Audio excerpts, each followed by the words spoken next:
জোহার, নমস্কার। 2026 সামনেই পশ্চিমবঙ্গের বিধানসভা নির্বাচন। এই বিধানসভা নির্বাচনের আগেই পশ্চিমবঙ্গের রাজনীতিতে নানা অঘটন ঘটছে। তো সেরকম ভিডিওই একটি আজকে আমি তুলে ধরছি, যেখানে বিজেপির পার্টি অফিসে জয়গ্রাম শোনা গেল। এর কারণ কি, এই পুরো ভিডিওটা দেখুন, তাহলেই বুঝতে পারবে। চলুন তাহলে দেখে নেওয়া যাক। জয়গ্রাম জয়গ্রাম জয়গ্রাম আদিবাসী কর্মী সমাজ জিন্দাবাদ জিন্দাবাদ জিন্দাবাদ অজিত প্রসাদ মাহাতো জিন্দাবাদ জিন্দাবাদ জিন্দাবাদ জয়গ্রাম জয়গ্রাম জোহার, নমস্কার। যে আশ্বাস দিয়েছেন যে আমাদের কর্মীদের যে একটা দীর্ঘদিনের ডিমান্ড রয়েছে কুড়মালি ভাষা, সেই কুড়মালি ভাষাকে অষ্টম তফসিলের অন্তর্ভুক্ত করা হবে। আর যেহেতু বিজেপি সরকার এই ব্যাপারটাতে সাড়া দিয়েছে, কর্মীদের দাবি পূরণের আশ্বাস দিয়েছেন, তাই আমাদের আদিবাসী কর্মী সমাজের মুখ্য উপদেষ্টা অজিত প্রসাদ মাহাতো সিদ্ধান্ত নিয়েছেন এই জঙ্গল মহলে কিন্তু কর্মী সমাজ বিজেপিকে সক্রিয়ভাবে সমর্থন করবে।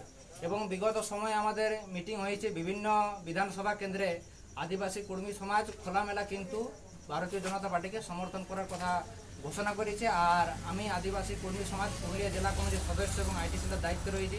আর সেই হিসাবে আজকে আমাদের সংগঠনের সদস্যরাও আছে, কৈলাস দা আছে এবং আমাদের রাজু দা আছে। তো আমরাও এই এলাকাতে আদ্রা এবং তার পার্শ্ববর্তী এলাকাতে আদিবাসী কর্মী সমাজের তরফ থেকে সমগ্ররূপে চেষ্টা করা হবে এই কাশীপুর বিধানসভা কেন্দ্র থেকে কিভাবে ভারতীয় জনতা পার্টিকে জেতানো যায়।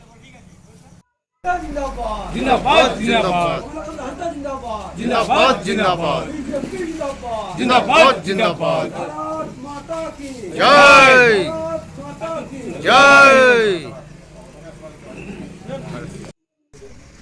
তারা যে আমাদেরকে ওপেনভাবে সমর্থন করছে, তাদের আচ্ছা, এই কুড়িত সমাজ যে আপনাদেরকে সমর্থন করছে, ফল কী পাবেন বলুন? ফল ফল হচ্ছে আমাদের আরও সমাজে মজবুত হবে, আমাদের ভোটের যে পার্সেন্টেজ, সেই পার্সেন্টেজ আরও বাড়বে। কী মনে করছেন এই 26-এর বিধানসভায় কতটা আপনারা আশাবাদী জয়ের? আমরা